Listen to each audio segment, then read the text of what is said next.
이른 아침 일요일입니다. 어, 어제 어제 이제 집단지성 컬렉티브 인텔리전스 말씀 좀 드렸고요. 조금 더 이제 한국에서의 샘플도 있지만 다른 나라에서의 샘플을 했을 때도 비슷한 가격이 나온다면 거진 99.9% 현재 가격은 그게 약 한 40불 정도 되는 것으로 보면 됩니다. 뭐 안 해봤지만 아무튼 비슷할 것 같고요. 오늘 한번 그거를 해볼 계획도 좀 갖고 있습니다. 그런데 이제 그거보다 제가 아무튼 뭐 한동안 이 파이코인 영상 올리지 않으면서 제가 알고 있던 모든 것에 대해서 의심을 하기 시작했고 내가 과연 제대로 알고 있는가 라는 거를 하다가 이제 그러면서 이제 파이코인도 다시 보게 됐고 그래서 8개월 전 이 니콜라스 부부들의 인터뷰 그다음에 뭐 6개월 전에 또 팝캐스트에 나왔던 거 이제 그런 거를 봤는데 어, 쿼럼식 쿼럼이라는 게 있어요. 쿼럼식 노드 방식을 채택하는 파이코인하고 쿼럼이라는 단어, 노드라는 단어는 다 아실 거고요. 파이코인이 있고 비트코인이 수학 문제 푸는 것이다라는 소리는 제가 들은 적은 있어요. 그러니까 전기로 수학 퍼즐을 푸는 비트코인.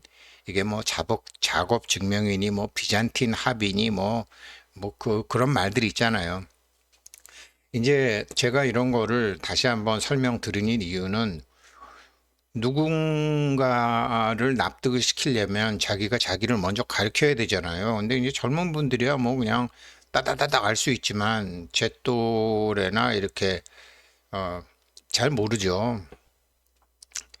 그 그래서 이 쿼럼식 노드를 선택하는 파이코인하고 전기로 수학 퍼즐을 푸는 비트코인 이 두 코인은 언젠가 정상에서 인간하고 숫자로 만나게 될 것이다. 그리고 이 메인넷 지금 오픈 메인넷 언제 하나? 제가 보기엔 빨리 안 해요. 왜 그러냐면 챙띠아오 팡 여사가 이 지금 테스트 메인넷 기간을 테스트넷 기간을 굉장히 소중하게 생각을 해요. 생태계를 만드는데. 그렇잖아요. 왜 문 닫아 놓고 안에서 내실을 기할 때가 있고 이제 하산하거라 그러면서 3년 만에 너는 이제 무림에 나가도 좋다 이런 것처럼 완전히 정말 그렇게 어, 지금 안으로 내실을 채우는 기간이에요. 어쩌면 테스트넷이 2021년 12월에 했잖아요. 2021년 12월에 처음 했는데 2025년쯤 가야지 메인넷 할지도 몰라요. 아, 죄송합니다. 저도 이런 말 너무나 하기 싫어요. 그런데 그럴지도 모른다라는 생각을 한다라는 거죠. 제 생각이 틀리길 저도 제 자신도 바라지만 그 제 생각이 아니고 이제 그동안 몰라서 봐도 이해하지 못했던 것을 이제 보이고 들리니까 말씀드리는 거예요. 그래서 이제 파이코인이 이렇게 채굴하는 방식하고 비트코인 채굴하는 방식은 달라요. 아, 정말 달라요. 그래서 이게 뭐가 다른 건지를 아셔야지, 야, 그 뭐 공짜가 얼마나 되겠어. 이런 것에 대응을 하실 수 있잖아요. 그래서 이거를 먼저 인간과 숫자로 만나게 된다는 건 또 뭐지? 이거를 설명을 드리면 이렇게 됩니다. 먼저요, 이 파이네트워크 팟캐스트 인터뷰 크립토 101 with 파이 파운더 이분이 하시는 거예요. 이분이 하시는 거를 제가 이제 쭉 봤는데, 잘 히어링이 안 되는 걸 잘 봤는데, 보니까 이 나우월드 님이 6개월 전에 다 올려놓으신 거예요. 축약해서 올려놓으셨어요. 여기도 제가 일부러 이 화면을 캡처했는데, 이 친구가 물어보거든요. 지금 메인넷도 다 당신도 됐다. 이제 파이 앱도 만들고 있다. 지금 사람도 뭐 몇천만 명 모아놨다. 다음 당신의 계획은 무엇입니까? 라고 딱 물어본다고요. 말에, 작년 말에요. 그러니까 한 6개월 전에 이걸 물어봐요. 물어보니까 이, 이 여인, 챈디아오 팡이 폐쇄형 메인넷 기간 동안 클로즈드 네트워크 내에서 해야 될 일이 있다. 그러면서 폐쇄형 메인넷을 만드는데 모든 것 거기서 이제 무슨 뭐 게임이건 NF건 뭐 소셜건 파이로 결제되는 이 사람들은 화폐 혁명한다 그랬으니까요. 일단은 외부와 연결되기 전에 내부에서 이런 외부의 잡음을 제거하고 순수한 유틸리티를 구축한 다음에 모든 것이 생태계 안에서 파이로 결제되는 것을 할 겁니다. 얼마 전에 뭐 파이 블록 밀림 같은 것도 있었었는데 또 그런 것도 굉장히 실패는 성공의 어머니가 되겠죠. 그러면서 이미 6개월 전에 여기서 이제 뭐라 그러냐면 예를 들면은 새로운 타입의 그 소셜 앱을 만들 거다. 그게 노변담화 파이어사이드 포럼이에요. 여기 제가 했잖아요. 다우월드님 화면 캡처한 건데요. 이 폐쇄형 메인넷 기간에는 외부와 연결이 차단이 되며 모든 것들이 파이로 거래될 수 있도록 합니다. 이게 당신이 이제 메인넷도 해놨다. 파이 앱도 만들어놨다. 사람도 수천만 명이다. 다음 스텝이 뭐예요? 하니까 여기 니콜라스는 완전히 꼬다놓은 보릿자루 같아요. 부인이 거진 얘기를 다 해요. 그리고 나서 이 사람들이 지금 이제 이게 그 파이어사이드 포럼이잖아요. 저희 파이어사이드 포럼 이런 거 처음에 이것에서 중요성도 몰랐다니까요.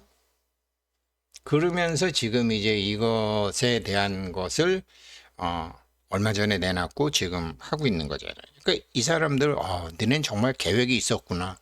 이 사람들 로드맵을 물론 파이 노드 같은 데 들어가도 그 로드맵 앞으로의 자기네들 계획이 쫙 있어요. 그래서 지금 이런 걸 이제 쭉 하는 건데 그러면서 이제 제가 비트코인하고 파이코인은 정상에서 만날 거다. 그래서 쿼럼, 노드 이렇게 하는데 쿼럼이란 단어를 다우월드님은 신뢰 그래프도 맞아요. 근데 정확한 의미는 정족수입니다. 의사 정족수 뭐 이런 거 있잖아요. 규정된 수요의 최소 한도. 그래서 이게 규정된 수요의 최소 한도가 이제 비트코인하고 다른 거고 이제 다른 거랑도 다른 건데 여기서 이 쿼럼 안에 이제 노드들이 서로 간에 이제 상호 투표를 하는 거죠. 그렇기 때문에 핸드폰도 되고 노트북도 되고 일반 컴퓨터로 뭐 저도 뭐 몇 코어 뭐 이런 거 있잖아요. 처음에 이런 거 뭔지도 다 몰랐어요. 그러니까 서로 간에 이 노드끼리 상호 투표를 해갖고 지금 이 거래를 신뢰할 수 있느냐를 체크하는 거죠.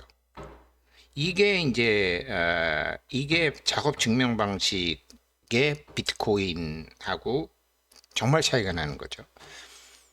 이 쿼럼이라고요. 그러니까 이거를 그러니까 이제 그러니까 합의 과정이죠. 합의 과정. 그러니까 저기 비트코인은 수학적 퍼즐을 푸는 것으로 합의에 도달을 하는 것이고 파이코인은 이 수많은 노드들이 서로 간에 이렇게 투표를 해서 야 이거 믿을만 하냐라고 해서 합의 과정에 참여하고 그것에 대한 보상을 받는 게 채굴이죠. 채굴의 개념이 전혀 다른 거예요. 아니 채굴의 개념이 비트코인하고 똑같은 거예요. 저도 이거 지금 남 가르치려다 보니까 제가 알았어요. 비트코인의 보상은 합의를 볼 수 있게끔 수학적 퍼즐을 풀어서 합의 과정에 이거 오케이 이거 답 맞음 하면서 딱 주는 거지만 쿼럼은 파이코인은 합의 과정 이 거래 맞아 라는 합의 과정에 도착하는데 자기가 참여해서 의사 정족 기본 수를 맞추기 위해서 들어가 줬기 때문에 같은 거예요. 비트코인의 보상 방식과 파이코인의 보상 방식이 다른 줄 알았어요. 이거 파이코인은 무료잖아. 야, 너는 누구한테 돈 꿔달라 그러면 그거는 돈이 들어가는 거고 사람 꿔달라 그러면 돈 안 들어가는 거냐? 이렇게 사람들이요. 저도 이제 사업하다가 뭐 실패도 해보고 또 주변에 사업하다가 망한 친구들 보면 우리가 그런 말 하잖아요. 사람 잃고 돈 잃고. 이게 잘못됐을 때 돈만 날리는 것은 비트코인 방식이고 잘못됐을 때 사람마저 날리는 것은 파이코인이에요. 똑같아요. 보상 방식이. 그래서 이게 정말 전혀 무효가 아니에요. 사람을 투자하기도 하잖아요. 근데 이게 왜 저기 다단계 할 때 막 사람들 막 끌어넣는 사람들 있잖아요. 사기꾼들. 사람 중요한지 모르고 아무나 갖다 끌어넣는 사람들. 사람이 돈인데. 사람이 돈인데. 그런데 이 파이코인은 사람. 이 사람들이 1인 1계정 가짜 봇 절대 안 된다라는 게 보상과 관련이 있어요. 합의 과정에 도출하는데 진짜 사람이어야 하는 거예요. KYC도 여기에 있는 거더라고요. 그래서 이 노드라는 게 엄청나게 중요하고 파이 네트워크 노드 보게 되면 이게 쭉 나와 있잖아요. 들어가 보니까 뭐 파이 지금 이제 이거 파이어사이드 포럼에 대해서도 이제 뭐 쭉 나오고 있고 이제 뭐 그렇게 되는 거예요. 그러니까 보상 과정이 파이랑 똑같다. 비트코인이랑 파이코인이랑 똑같다. 저 이따가 다른 줄 알았어요. 그냥 뭐 헤드폰에 뭐 24시간마다 한 번만 누르면 되잖아요. 저도 이렇게 무식하게 얘기했는데 아니에요. 제가 아직 파이코인을 정확히 이해하지 못했다는 증거이기도 해요. 그래서 비트코인 채굴 알고리즘, 즉 수학적 퍼즐을 풀어야 돼요. 합의 과정에 도출하기 위해서 매우 값비싼 하드웨어 장비에 돈을 쏟아붓고 연속적인 연산, 컴퓨터 막 돌아가야 되잖아요. 그러면서 전기를 써가면서 힘들게 솔루션을 찾아가야 됩니다. 제가 주변에요, 홍콩 친구 하나 있고 프랑스 친구 하나 있는데 비트코인에 대해서 많이 알아요. 그래서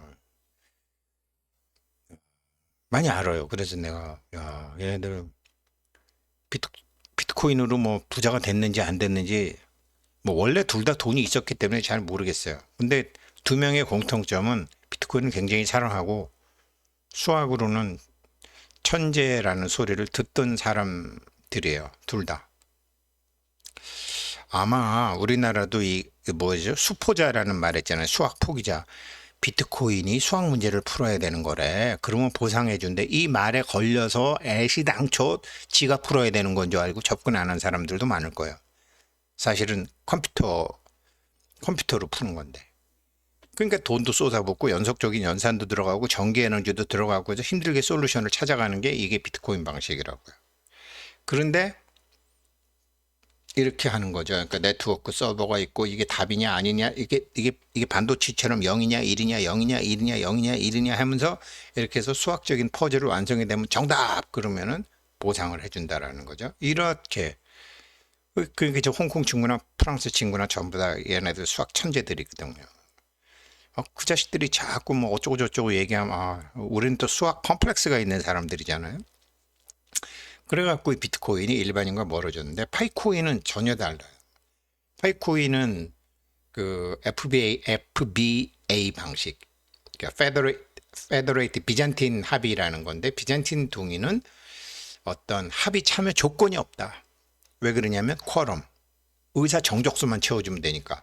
그러니까 비트코인의 작업 증명과 이더리움 캐퍼스의 지분 증명 방식은 연산 능력, 컴퓨터 막 돌려야 되는 연산 능력과 담보금이 있어야 되는 참여 조건이 있다.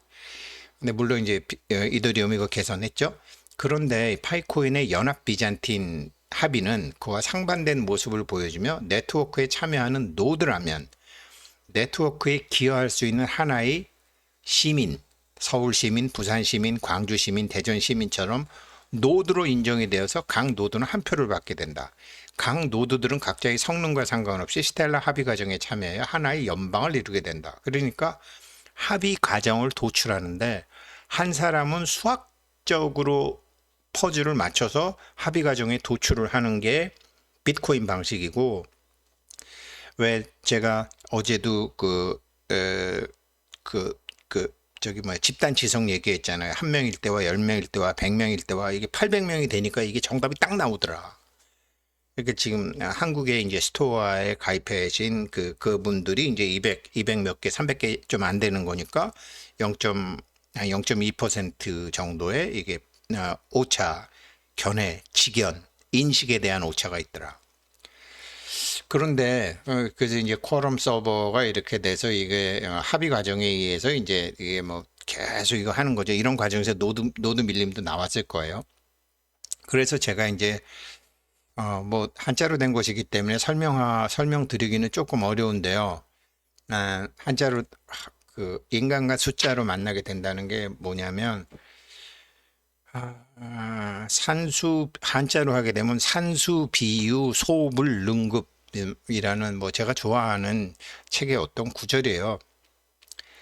그러니까 산수 비유 소불 능급이 뭐냐면 숫자적인 비유로는 어떤 수를 갖다 대도 그것으로와 비교할 수 없는 수학적인 능력보다 더 큰 능력이 더 큰 보상이 있는 것이 있다. 그게 인간과 인간이 신뢰로 연결돼 있을 때거든요. 그래서 저는 뭐 파이코인의 가격이 비트코인의 가격을 추월한다. 전 그런 무식한 소리는 안 해요. 수량이 다른데 비트코인은 2100만 개고 파이코인은 뭐 이것저것 하게 되면 나중에 한 뭐 1000억 개는 아니지만 600억 개 정도는 되겠죠. 그러니까 시가총액으로 처음부터 제가 시가총액으로 보니까 시가총액으로 보게 되면은 파이코인이 비트코인을 언젠가 추월할 수 있다. 수학은 굉장히 정확한 답이 나오지만 수학과 인간의 차이점은 뭐냐면요. 젊은 분들이나 좀 이렇게 과학이나 이런 데 관심 있는 분은 아시겠지만 너무 어려워질까 봐 제가 자세히 말씀은 안 드리는데 그 외 양자역학의 그 이중 슬릿 구조 있잖아요. 이중 슬릿 구조에 뭐 신의 입자를 찾는다 그러면서 입자냐 파동이냐 하잖아요. 입자랑 파동이랑 싸우면 누가 이기죠? 만약에 다투면 당연히 입자가 이기죠. 그런데 길게 보면 어떻게 되죠? 조금 길게 보면 파동이 이기죠. 파동이 이기죠. 기본적으로 우리가 사는 물질 세계는 마음도 파동으로 돼 있지만 물질도 파동으로 돼 있다라는 것이 드브로이 물질파 같은 데서 다 됐으니까 기본 재료는 파동이라고. 그 파동이 인간과 인간이 결합됐을 때 나오는 거고 입자는 수학적으로 나오는 거라고 할 수 있죠. 그래서 제가 산수비율 소불능급 그 구절 가지고서 야 파이 정말 잘한다.